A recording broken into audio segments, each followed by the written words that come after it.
Hello everyone, welcome you everyone on your YouTube channel MS Classes। तो दोस्तों आपके अपने चैनल MS Classes में एक बार फिर से स्वागत है। आज हम एक नए वीडियो के साथ आपके सामने उपस्थित हुए हैं। तो आज का जो हमारा टॉपिक होगा, आज का जो हमारा मेन शीर्षक होगा वो होगा नाउन जेंडर के बारे में। क्योंकि दोस्तों नाउन के बारे में मैं पढ़ा चुका हूँ, नाउन काइंड्स के बारे में मैं पढ़ा चुका हूं। अगर आपने वो वीडियो नहीं देखा है तो उसको आप देखिए और तब आप यहां आइए, आपको ये भी काफी अच्छे समझ में आएगा। नाउन जेंडर, एक्चुअल में जेंडर होता क्या है? जेंडर को हिंदी में लिंग कहा जाता है। क्या कहा जाता है दोस्तों? हिंदी में इसको हम लिंग बोलते हैं। जैसे जिस तरीके से, चूंकि ये नाउन जेंडर है, मैंने आपको नाउन में डिफाइन किया हुआ था कि इस संसार में जो थिंग्स होती हैं, यानी कि इस संसार की जितनी भी थिंग्स होती हैं, जितनी भी वस्तुएं हैं इस संसार की, या संसार की सभी चीजों को हम नाउन कहते हैं। तो उस नाउन को काउंटेबल और अनकाउंटेबल में डिवाइड किया गया।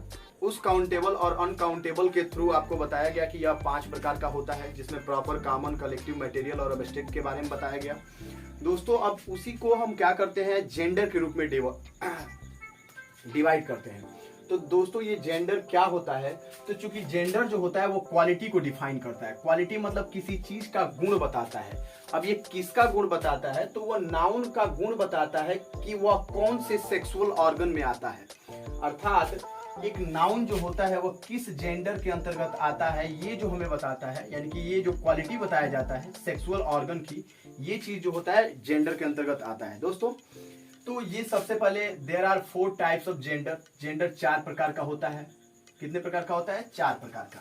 पहला मैस्कुलिन जेंडर, दूसरा फेमिनिन जेंडर, तीसरा कॉमन जेंडर और चौथा न्यूट्रल जेंडर। दोस्तों masculine gender, feminine gender, common gender और न्यूट्रल जेंडर। चलिए दोस्तों पहली की बात करते हैं। तो पहला है मैस्कुलिन जेंडर, यानी कि मैस्कुलिन जेंडर को हम पुल्लिंग भी कहते हैं। क्या कहते हैं दोस्तों?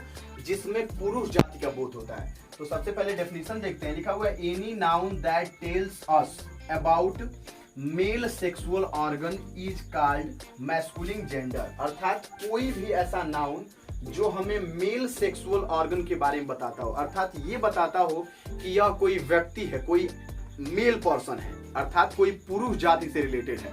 तो जो चीजें पुरुष जाति से संबंधित होंगी उनको हम मैस्कुलिन जेंडर में रखते हैं। दोस्तों किस में रखते हैं? मैस्कुलिन जेंडर में। जैसे राम कह लीजिए, मोहन कह लीजिए, कुत्ता कह लीजिए, घोड़ा कह लीजिए, संसार की हर वो चीज जो मेल पर्सन को रिप्रेजेंट करती हो उसको हम मैस्कुलिन जेंडर में ही रखते हैं। चलिए दोस्तों मैस्कुलिन जेंडर आप समझ गए होंगे कि संसार की जितनी भी वस्तुएं हैं, अगर उन वस्तुओं को हम मेल अलग कर दें, अर्थात पुरुष जाति को अलग कर दें, तो उन पुरुष जाति की हर एक चीज को हम क्या बोलते हैं दोस्तों? मैस्कुलिन जेंडर बोलते हैं। जी, मैस्कुलिन जेंडर बोलते हैं। इसके बाद से आता है हमारा दूसरा वाला फेमिनिन जेंडर। क्या आता है दोस्तों? Feminine gender.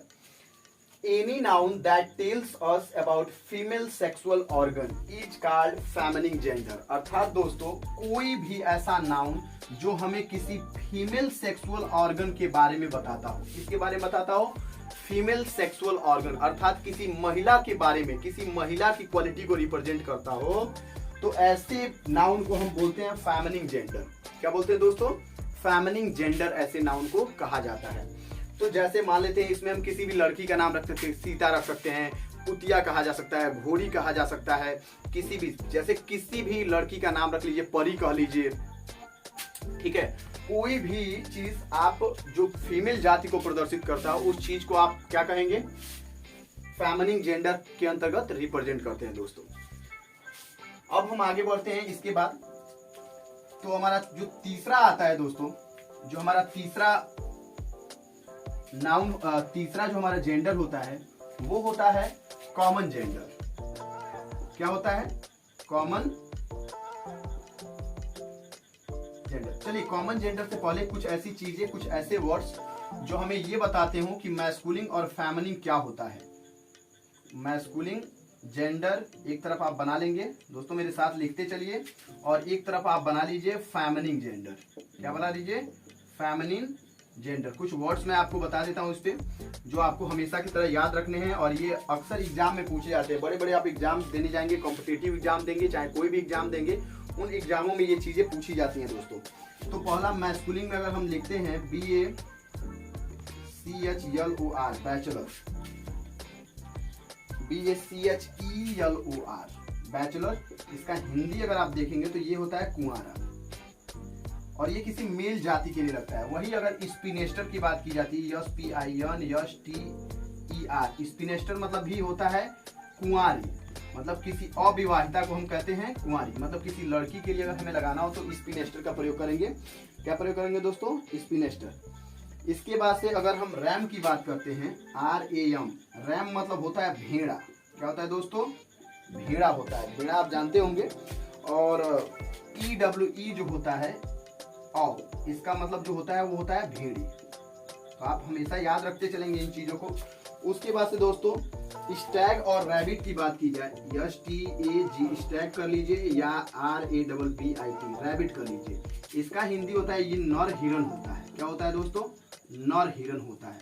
वहीं अगर हाइंड की बात की जाती है, HIND, हाइंड, तो ये हो जाता है हिरनी के लिए। क्या हो जाता है?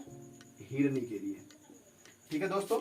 इसके बाद से अगर आगे बात की जाए, बुलक की बात की जाए, BULLOC, बुलक मतलब होता है बैल। जैसे अक्सर बच्चे होते हैं सब ना, तो क्लास में नाम दे दिया जाता है बैल। तो इसी चीज को अगर हम यहाँ पर बात करते हैं, हीफर हो जाता है। और अगर यही किसी लड़की के लिए, किसी भी फीमेल प्रजाति के लिए लगाया जाए तो हीफर करते हैं, और ये हो जाता है बैली। क्या हो जाता है? बैली हो जाता है। इसके बाद से अगर CALF, काल्फ मतलब बछड़ा होता है दोस्तों। क्या होता है? बछड़ा होता है। तो इसी में अगर हम बात करें तो FILLY, फिली मतलब क्या हो जाएगा? बछड़ी हो जाएगा। तो ये चीजें जो है मेल मैस्कुलिन को दिखाती है, और यही चीजें क्या दिखाती है? फेमिनिन जेंडर को भी दिखाती है। अगर हम ड्रैक की बात करें, DRAKE, ड्रैक मतलब जो होता है वह बत्तख होता है। बत्तख क्या होता है? बत्तख, नर बत्तख होता है। वही अगर हम क्या करते हैं, डक की बात करते हैं, DUCK की, डक मतलब मादा बत्तख होता है। क्या होता है दोस्तों? मादा बत्तख होता है। ऐसे बहुत सारे वर्ड्स ऐसे भी होते हैं जिनको मैस्कुलिन और फेमिनिन के अंतर्गत रखा जाता है दोस्तों।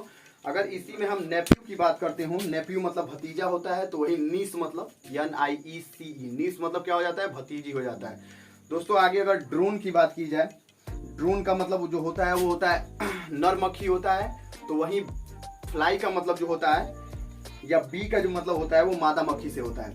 वहीं अगर हम कॉक की बात करें, कॉक मतलब मुर्गा होता है, तो हेन मतलब मुर्गी होती है। इसके बाद से लॉर्ड या जेंटलमैन का मतलब जो होता है, किसी सज्जन, किसी मेल पर्सन के लिए हम लॉर्ड लगाते हैं या जेंटलमैन लगाते हैं, तो वही किसी महिला के लिए हम लेडी का प्रयोग करते हैं। मॉन्क मतलब अगर नर साधु होता है, तो नन का मतलब एक नर भिक्षु, एक मादा भिक्षुड़ी से होता है। यानी कि मॉन्क मतलब साधु, तो नन का मतलब क्या हो जाएगा? मादा भिक्षुड़ी, यानी कि कोई महिला साधु। अगर वही बात की जाए विजार्ड, विजार्ड का मतलब जादूगर होता है, तो विच का मतलब जादूगरनी से भी होता है। तो विजार्ड और विच। इस तरह डॉग, डॉग मतलब कुत्ता होता है, तो विच मतलब कुतिया होता है। वही बोर मतलब सुअर होता है, BOAR, बोर मतलब सुअर, तो SOW, सो मतलब सुअर ही होता है। ऐसे बहुत सारे वर्ड्स होते हैं दोस्तों। अब हम इसके बाद से ये सीखेंगे कि मैस्कुलिन जेंडर से जब फेमिनिन जेंडर, अगर आप चाहें तो इस चीज को नोट्स बनाते चलिए, नोट्स लिखते चल सकते हैं। अब एक चीज होता है दोस्तों, मैस्कुलिन जेंडर से अगर हमें फेमिनिन जेंडर बनाना है तो सबसे पहले हमें क्या करना पड़ता है? कुछ वर्ड्स तो ऐसे होते हैं दोस्तों जिसमें हम क्या करते हैं कि जिसमें सिर्फ ES अंत में जोड़ दिया जाता है। ES क्या जोड़ दिया जाता है दोस्तों? ESS, यानी मैस्कुलिन जेंडर में अगर हम ESS जोड़ देते हैं तो वह कन्वर्ट हो जाता है किस जेंडर में? फेमिनिन जेंडर में दोस्तों। कौन कौन से ऐसे वर्ड हैं कुछ देखते हैं। जैसे कि अगर हम पोएट की बात करते हैं, पोएट प्लस ESS बराबर POETESS, पोएटिस। पोएट मतलब कवि होता है, और पोएटिस का मतलब क्या हो जाता है? कवित्री हो जाता है। ठीक है दोस्तों। ऑथर AUTHOR प्लस ESS बराबर हो जाएगा AUTHORESS। ऑथर मतलब लेखक होता है, ऑथरिस का मतलब क्या हो जाएगा दोस्तों? लेखिका से हो जाएगा। वहीं अगर हम मैनेजर की बात करते हैं, MANAGER प्लस ESS, मैनेजर का मतलब जो हो जाएगा मेल मैनेजर हो जाएगा कोई व्यक्ति, और मैनेजरिस का मतलब क्या हो जाएगा, यही कोई फीमेल मैनेजर हो जाएगा, MANAGERESS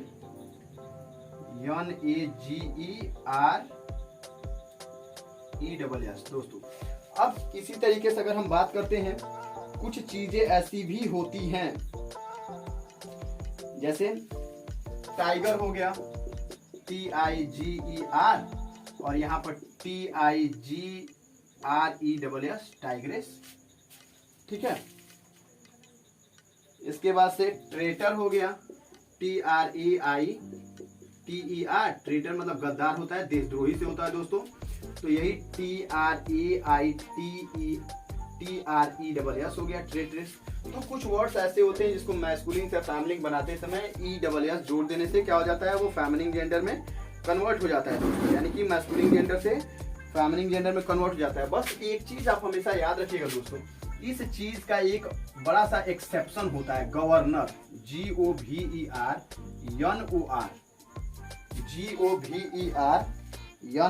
गवर्नर जो होता है ये मेल अर्थात मैस्कुलिन जेंडर भी होता है और फेमिनिन जेंडर भी होता है दोस्तों, मतलब ये दोनों होता है, बोथ, यानी मैस्कुलिन भी यही होता है और फेमिनिन भी यही होता है। इसका मतलब ये नहीं होगा GOVERNOR, गवर्नर, तो इसके लिए मैस्कुलिन भी यही होता है और फेमिनिन भी यही होता है दोस्तों। चलिए अब इसके आगे हम लोग बढ़ते हैं। कुछ चीजें ऐसी भी होती हैं जैसे ड्यूक हो गया तो डचेज हो जाता है, अर्ल हो गया तो काउंटेस हो जाता है, फॉक्स हो गया तो विक्सन हो जाता है। ऐसे बहुत सारे वर्ड्स होते हैं दोस्तों जिनको हम मैस्कुलिन से फेमिनिन जेंडर में बदल सकते हैं, ठीक है। अब इसके बाद से हम लोग आगे बढ़ते हैं। चलिए, आई होप कि आपको वीडियो समझ में आ रहा होगा।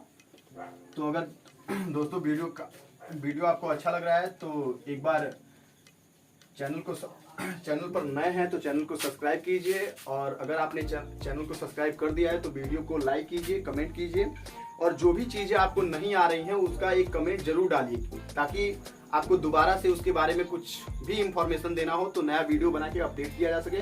दोस्तों सबसे बड़ी बात होती है कि आखिर ग्रामर सेक्शन इतना इंपॉर्टेंट होता क्यों। ग्रामर सेक्शन इसलिए भी इतना इंपॉर्टेंट होता है क्योंकि ये एकेडमिक और कॉम्पिटिटिव एग्जाम सब में और हर जगह पूछा जाता है। आप चाहे वो एयरफोर्स का वैकेंसी ले लीजिए, चाहे वो किसी भी सेक्शन किसी भी सेक्टर का वैकेंसी ले लीजिए दोस्तों, grammar section all in all होता ही होता है। उसमें 25 क्वेश्चन 30 क्वेश्चन हर एग्जाम में आता है दोस्तों।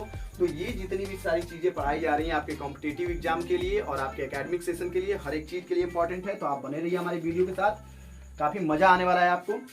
अब चलते हैं दोस्तों, इसके बाद से हमारा जो तीसरा पॉइंट था हमारा जो क्या था, कॉमन जेंडर, COMMON, कॉमन और जेंडर की बात हम करते हैं।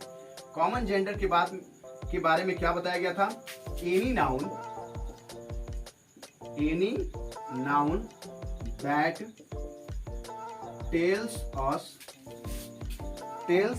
us either male or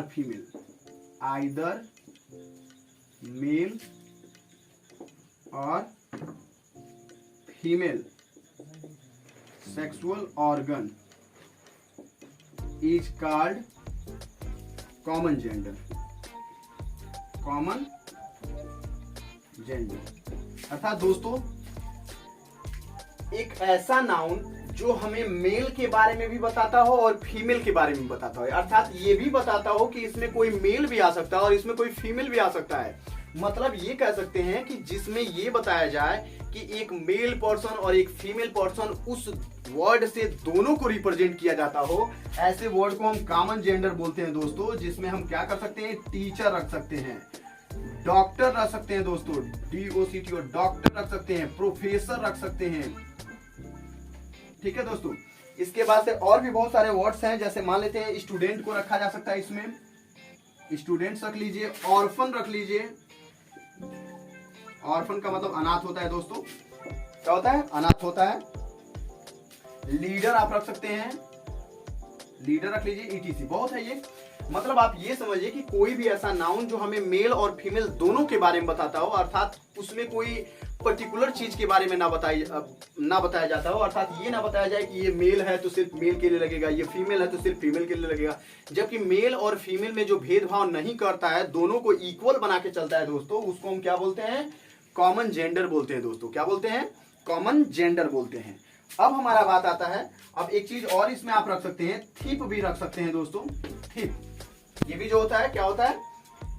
ये भी हमारा कॉमन जेंडर ही होता है। अब इसके बाद से बात आती है हमारे अगले और आखिरी वाले जेंडर की बात, जिसको हम क्या बोलते हैं दोस्तों? न्यूटर जेंडर बोलते हैं। हम मैस्कुलिन जेंडर जान गए, फेमिनिन जेंडर जान गए, कॉमन जेंडर जान गए। अब हमारी बात आती है न्यूटर जेंडर की। कौन से जेंडर की दोस्तों? न्यूटर जेंडर की। अब इसमें क्या होता है दोस्तों? सबसे पहले कि ए नाउन दैट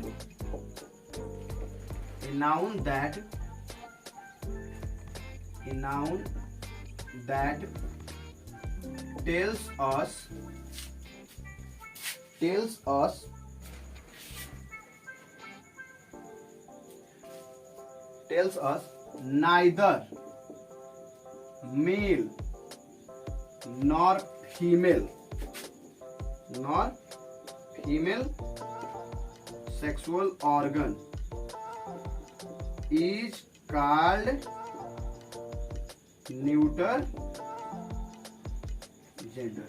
दोस्तों सबसे बड़ी बात ये देखिए, यहाँ पे कह रहा है कि ए नाउन, एक ऐसा नाउन जो ना तो हमें किसी मेल के बारे में बताता हो और ना तो हमें किसी फीमेल के बारे में बताता हो। अर्थात दोस्तों सोचिए, मेल के बारे में बताएगा मैस्कुलिन जेंडर हो जाएगा, फीमेल के बारे में बताएगा फेमिनिन जेंडर हो जाएगा, जो दोनों के बारे में बताएगा वो कॉमन जेंडर हो जाएगा, लेकिन जो दोनों के बारे में नहीं बताएगा वो हो जाएगा आपका न्यूटर जेंडर। क्या हो जाएगा दोस्तों? Neuter gender. अर्थात आप ये कह सकते हैं कि न्यूटर जेंडर के अंतर्गत, यानी कि आप यहां पर एक नोट भी लिख सकते हैं कि ऑल द नॉन लिविंग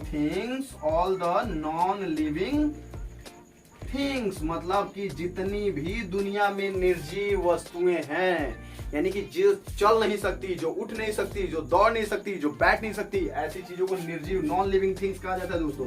तो all the non living things comes in neuter gender. कौन सा जेंडर? Neuter gender. हम ये करते हैं कि जितनी भी निर्जीव वस्तुएं होती हैं उनको हम किस में रखते हैं दोस्तों? न्यूटर जेंडर में रखते हैं। और एक और नोट है कि the small living things also, small living things also comes in neuter gender. कौन सा जेंडर दोस्तों?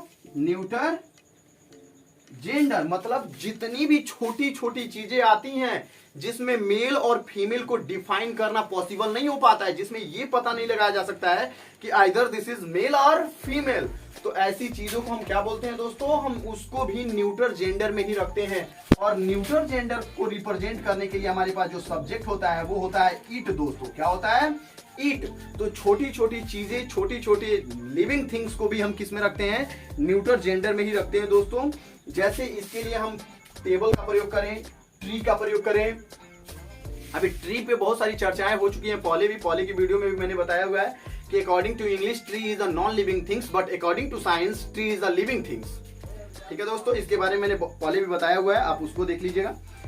तो जब कभी भी हम क्या करते हैं, किसी ऐसी चीज के बारे में बात करते हैं, किसी ऐसे नाउन के बारे में बात करते हैं जो ना तो किसी मेल के बारे में बताता है और ना फीमेल सेक्सुअल ऑर्गन के बारे में बताता है, या फिर कह सकते हैं कि जो जितनी भी संसार की निर्जीव वस्तुएं हैं जिसके अंदर जान नहीं है, उसको हम न्यूटर जेंडर के अंतर्गत रखते हैं दोस्तों। क्या रखते हैं? न्यूटर जेंडर के अंतर्गत रखते हैं। अब इसका एक और थोड़ा सीधा साधा एग्जाम्पल, इसके अंतर्गत आप दुनिया की जितनी भी निर्जीव चीजें हैं उसको एग्जाम्पल के तौर पर रख लीजिए।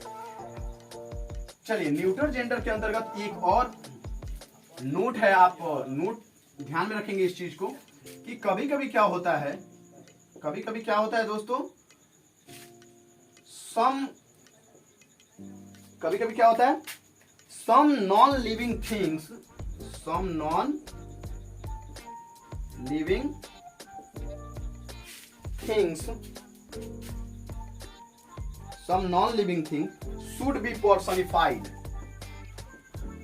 should be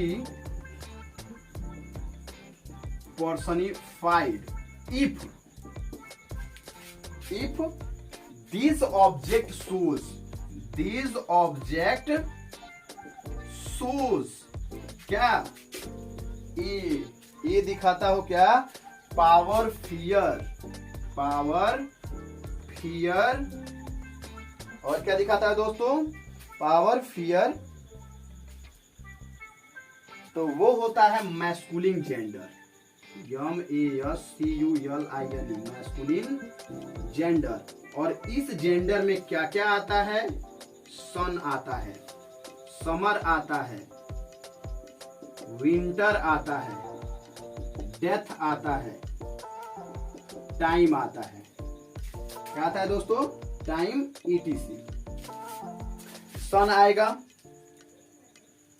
विंटर आएगा, समर आएगा, टाइम आएगा, डेथ आएगा। अर्थात दोस्तों अगर हम बात करते हैं कि कभी कभी सोचिए इसको, सम नॉन लिविंग थिंग, कभी कभी कुछ नॉन लिविंग थिंग्स ऐसे भी होते हैं जिनको पर्सनिफाइड किया जाता है दोस्तों। पर्सनिफाइड का मतलब जो होता है कि पर्सनिफिकेशन एक फिगर ऑफ स्पीच, एक पोएटिक डिवाइस है जिसमें क्या होता है, एक नॉन लिविंग थिंग्स को हम लिविंग थिंग्स मान करके हम क्या करते हैं, उसको किसी से कंपेयर किया जाता है। तो एक नॉन लिविंग थिंग्स को जब पर्सनिफाइड किया जाता है तो उसको एक लिविंग थिंग्स की क्वालिटी दे दी जाती है। और ऐसी स्थिति में यदि वो नॉन लिविंग थिंग्स पावर बताता हो, पावर मतलब होता है क्षमता, सामर्थ्य बताता हो, फियर मतलब डर बताता हो, क्या बताता हो, भय, डर, सामर्थ्य बताता हो, क्या बताता हो दोस्तों, सामर्थ्य बताता हो। तो ऐसी स्थिति में उस जितने भी वर्ड्स ये शो ऑफ करते हैं, पावर, फियर, तो उनको हम मैस्कुलिन जेंडर में रखते हैं। और इसके अंतर्गत सन आता है। जैसे सन की बात की जाए तो सन इज अ पावरफुल थिंग्स, ठीक है। और सन हमें क्या, सन के पास बहुत सारा पावर है, ठीक है। तो ये चीज जो है सन के साथ, समर के साथ, विंटर के साथ, डेथ के साथ, हीज के साथ, इसको जब मैस्कुलिन जेंडर के साथ कंपेयर किया जाता है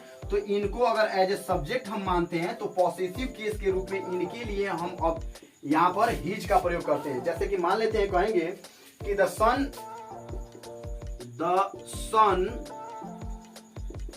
गिव्स लाइट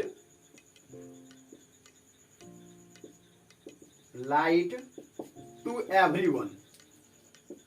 एवरीवन। अगर दोस्तों यहां पे बात आएगी कि ईट्स में से और हीज में से क्या भरा जाएगा, तो हम यहां पर भरेंगे क्या, हीज भरेंगे दोस्तों, क्योंकि यहां पर क्या है, पर्सनिफाइड किया जाएगा तो हीज भरा जाएगा, क्योंकि ये एक मैस्कुलिन जेंडर को दिखा रहा है। तो इस स्थिति में सन, समर, विंटर, डेथ, टाइम, ये जितने भी वर्ड्स होते हैं ये सब के सब क्या दिखाते हैं, ये दिखाते हैं कि ये क्या है, मैस्कुलिन जेंडर में है। जब इनको पर्सनिफाइड किया जाता है तब दोस्तों, कब पर्सनिफाइड किया जाता है तब। अब आता है कि यदि यही चीज, यानी कि यदि यही सेम चीज, चलिए दोस्तों इसको हम मिटा देते हैं, अगर यही चीज क्या होता है कि बी कॉम के रूप में, यानी कि बी, और यहां यदि किसी चीज से हमें क्या पता चलता है, ब्यूटी पता चलता है। यदि इसका ऑब्जेक्ट जो होता है ब्यूटी सोच करे, ठीक ना, पीस सोच करे या फिर मर्सी सोच करे, क्या दोस्तों, मर्सी, तो इन चीजों के लिए हम हमेशा फेमिनिन जेंडर का ही प्रयोग करते हैं। कौन से जेंडर का, फेमिनिन जेंडर का। ब्यूटी मतलब सुंदरता होती है दोस्तों, सुंदरता होती है, पीस मतलब शांति होता है, और मर्सी मतलब दया होता है। क्योंकि ये इसलिए भी फेमिनिन जेंडर में रखी जाती है दोस्तों, क्योंकि ये क्वालिटी कभी किसी मेल पर्सन में हो ही नहीं सकती है। क्योंकि ब्यूटी जो होता है, सुंदरता, वो हमेशा महिलाओं के पास ही होता है। और चूंकि एक मेल पर्सन हमेशा गांव की भाषा में प्रयोग किया जाता है जमुनिया कलर, तो उस तरीके के होते हैं। पीस, शांति से तो कभी इनका दूर दूर तक नाता नहीं होता, और मर्सी तो नाम का होता है। इसलिए जितनी भी क्वालिटी होती है ये हमेशा किसके पास चली जाती है, फेमिनिन जेंडर के पास चली जाती है। तो जब कभी भी इन चीजों का नाम आता हो तो इसमें मून आता है। क्या आता है दोस्तों, चंदा मामा। आज तक आप जानते थे चंदा मामा मैस्कुलिन जेंडर है, मामा कहते हैं ना, तो चंदा मामा नहीं बल्कि चंदा मामी हो जाएंगी ये, ठीक है, क्या हो जाएंगी, मामी। मतलब कहने का तात्पर्य है कि मून को हम किस जेंडर में रखते हैं, फेमिनिन जेंडर में रखते हैं दोस्तों। किसमें, फेमिनिन जेंडर में रखते हैं। कंपैशन की बात करेंगे, कंपैशन का मतलब जो होता है वो दया होता है, कंपैशन की बात करेंगे। उसके बाद से स्प्रिंग की बात करेंगे, और होप, स्प्रिंग का मतलब बसंत ऋतु, और होप का मतलब एक नया उम्मीद होता है दोस्तों। तो ये जितने भी वर्ड्स होते हैं इन सबको हम किस जेंडर में रखते हैं, फेमिनिन जेंडर में। कब रखेंगे, जब इनको पर्सनिफाइड किया जाएगा। जैसे अगर हम कहेंगे कि द मून